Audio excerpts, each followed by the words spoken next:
Hey, what's going on, Michiana? Ryan Case here with Perry Automotive, and I have John Perry with me today. You know, John and I do a lot of talking behind the scenes in the office, and I thought it would be a great idea to have us out, in front of a camera this time to kind of show everybody what we talk about. We just want to kind of give you an insight of what our passion is, and John's passion in particular about the repairing cars and the automotive industry itself. So thank you so much, John, for being here. And yeah, you're welcome. I really appreciate all that you do as well, and the heart you have for people and the community is just amazing. So I'm really happy to have you here, and we'll just kind of talk a little bit. This is Cars and Coffee, as we're going to coin it. That's what I'm And delicious now. coffee, It by is, the way. Yeah, the Seattle coffee, No right? kidding. It's French press. Never had one, I don't think. No, yeah, it's very fancy. So It's very creamy. very creamy. No, Love it.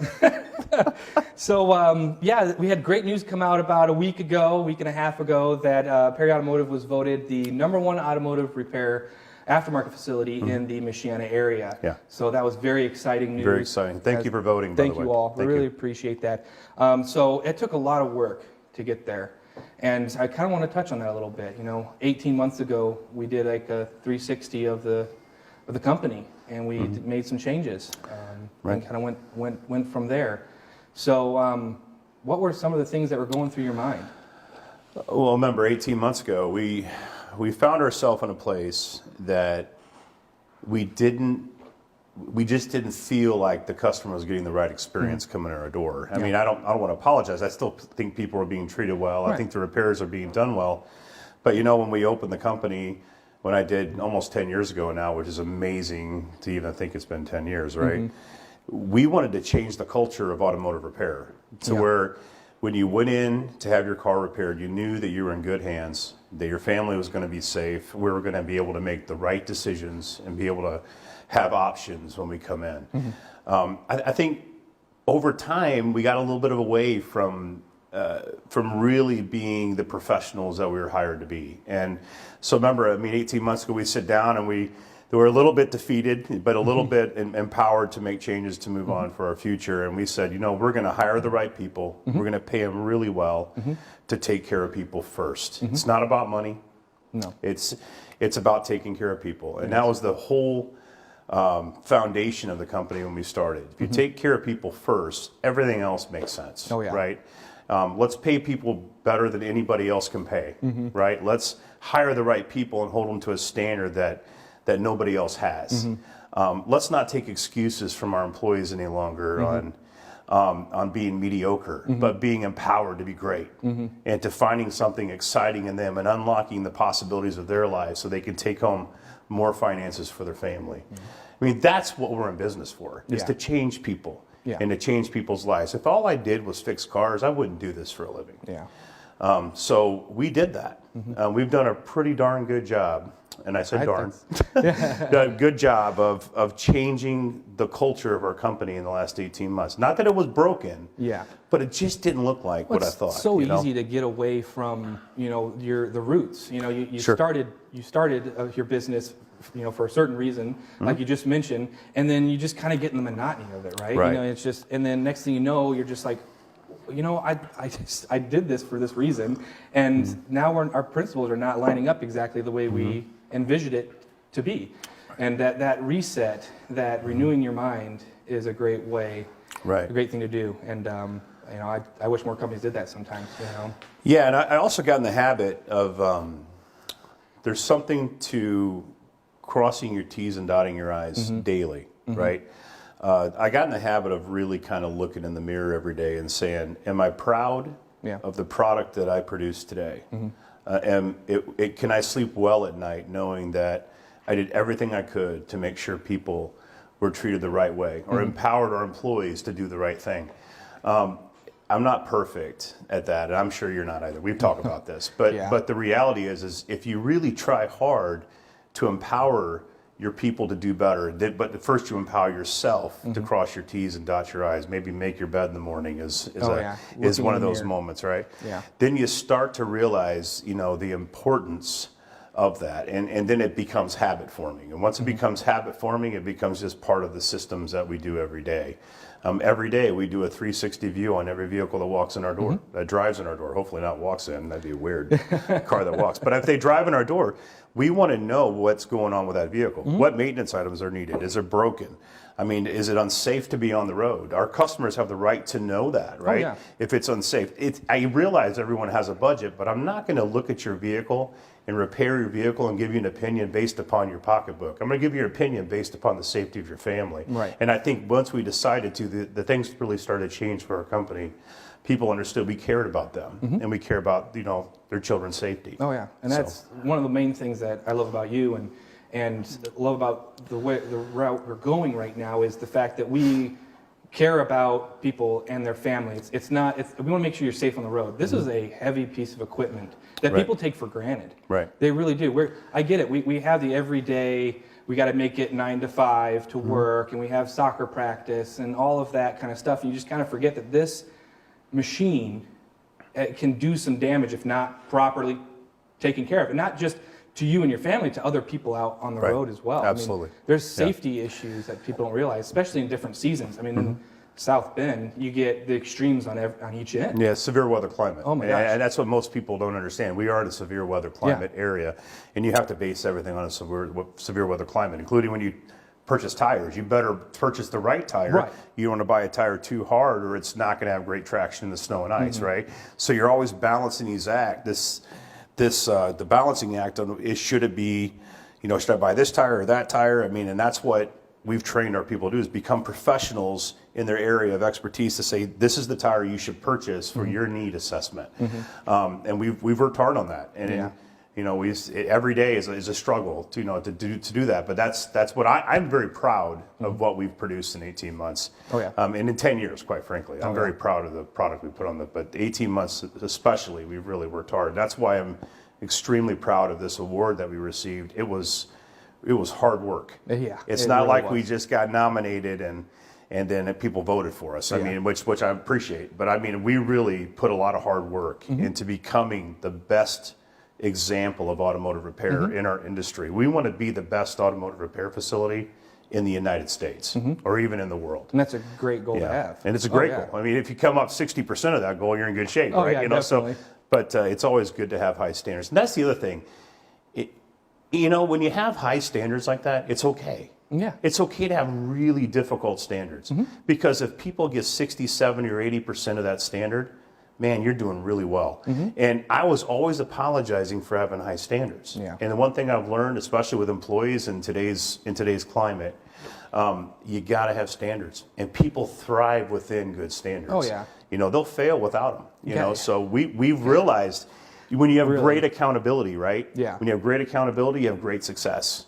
Mediocrity will spread in like wildfire if you allow it. Yeah. You say no, the mediocrity is not the norm we're going to have. We're going to be examples of perfection. Yeah. And if we don't attain it, fine, but we tried. Yeah. So. I mean, and it's not like we go out there and try to mess up on someone's vehicle. Mistakes happen. We have hundreds of vehicles a month that come through the door, and to keep that margin of error to the least amount of percentage as possible is what we strive for. But mistakes do happen. And I always like to tell people, it's not if we make a mistake, it's when. It's when. And I just ask that you give us a chance to make it right. And we really do try to make it right. We do. Well, and just like in that situation, we had the conversation, today. You take a 360 view of the incident and you say, okay, what happened? How can we make it right now? Which we have TechNet and Napa Auto Care warranty, which really helps us on a nationwide scale. But what can we do next time to make sure this doesn't happen again, right? That's what I really appreciate about us now, is we stop, take a deep breath. We don't self-deprecate and scream at ourselves. We say, okay, let's not do this again. And it's like taking a deep breath. And I don't know if it's because I'm getting older or what. I'm just not as, not the way I used to be. I don't know. But even for yourself, I love the effort that we put in. It really does trickle down. But and the one thing I'm really proud of today is our lowest paid employee in our company is some of the top paid employees in others. And we do that, we provide benefits based upon our care for our employees. Yeah. It all stems from them, buddy. Oh, yeah. Without great employees, you can't do anything. Right. And I really agree. believe that we have some of the best. Yeah. I believe that. We really do. And that's been hard work because a lot of people are so programmed in the way they are, they don't buy into other processes. Right. So, yeah. And I love how you push people to be better. You know, you always, you find that diamond in the rough inside them. Yeah. You know, that spark of like, what do you want out of life? What do you want to be good at? All right. Are you good Sure. at electrical? Are you good at, brakes? What do you want to do?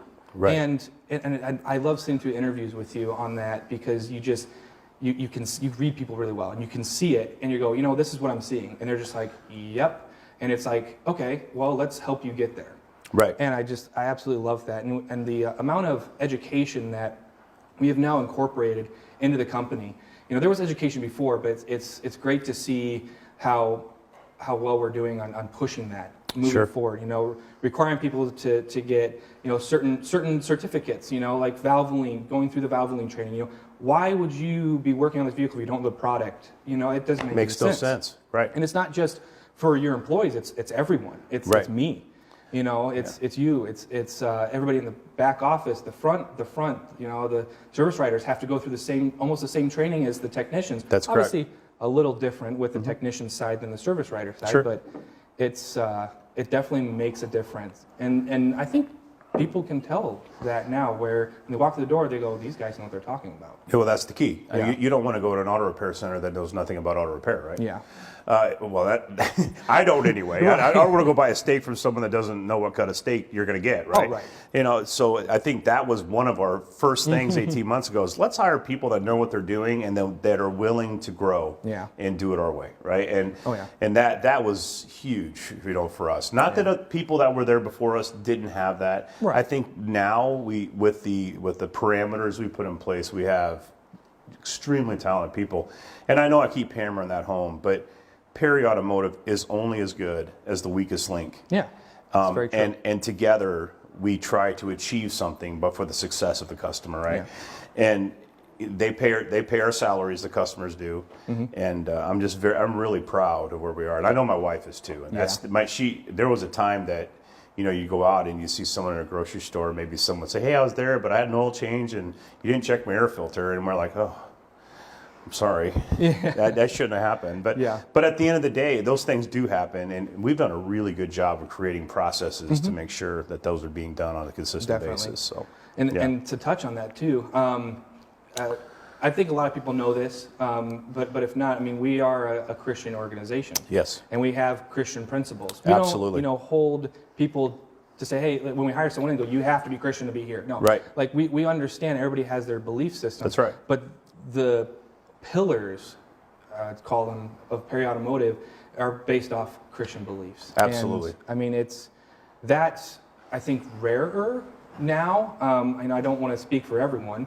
but it's kind of hard. People look at a company, they go, yeah, there's just nothing that has a baseline like that sometimes. You look at a lot of companies like that. So I really appreciate that as well.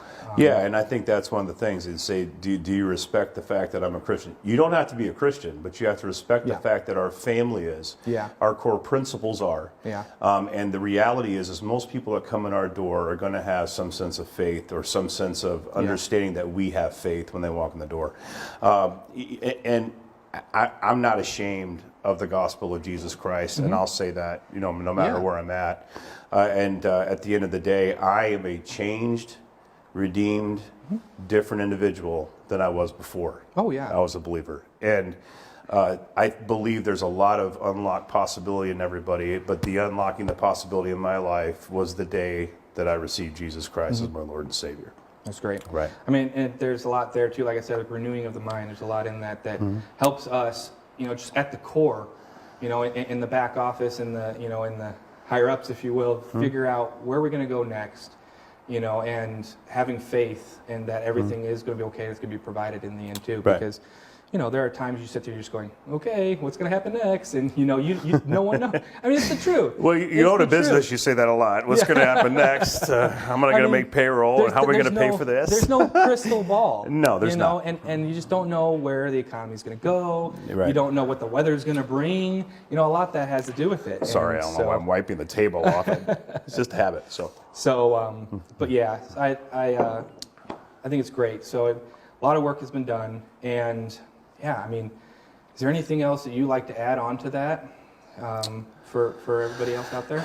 I just want to say, and I'm going to look at that. Yeah. I just want to say I appreciate everyone being there for us and for our family, and it means so much. When people come in and we can sit down and have a cup of coffee together and talk about our lives and our families and our children. There's more to life than your car breaking or having to pay for it or working at a job. We try to enter into each one of our employees in a relationship that is meaningful, and including our customers. We're all family. Feel free to come in as family if you feel like you're not treated right. Oh yeah, I mean, we need to know so we can make adjustments so that doesn't happen again. That's the only way we're going to know. Or maybe we have employees that aren't family members that don't quite understand that need to be educated or maybe need to move on. Mm-hmm. But I appreciate the opportunity, and we're extremely humbled by winning that award, and we don't take it lightly. Right. We've worked really hard to get there, and we appreciate that we were noticed for that. Oh yeah. That's about all I think to add. That's great. Yeah. Well, thank you so much. I really appreciate delicious. it. Really appreciate you, John, coming in here, and we'll get you more on camera. I know I get on there on Facebook Lives, and I talk to you guys all the time, but I want to get John in front of the camera again. Keep it classy, Michiana. And yes, on that note, you stay classy out there, Michiana. There you go, yeah.